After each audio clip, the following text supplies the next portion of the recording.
El Sáhara Occidental está ocupado desde hace casi 50 años por parte de Marruecos, con la complicidad de la Unión Europea, que debería de apoyar activamente su derecho a la autodeterminación.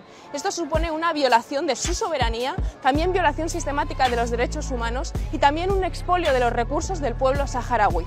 Y también una persecución a los activistas que defienden la causa saharaui y al Frente Polisario, que es el legítimo representante del pueblo saharaui. Me halusimme mennä Länsi-Saharaan katsomaan, noudatetaanko EU-tuomioistuimen päätöstä kaupasta EUn ja Marokon välillä. Halusimme myös tavata YK:n rauhanturvaoperaation ja nähdä, mikä on ihmisoikeuksien tilanne maassa. Mutta meitä ei päästetty maahan toisin kuin bisnesmiehet ja turistit. Depois da visita, Marrocos veio dizer que os eurodeputados estavam a pôr em causa a soberania e a integridade do território de Marrocos. Não estávamos. Estávamos a defender e estamos o povo saharaui. E é por isso que a União Europeia tem de falar.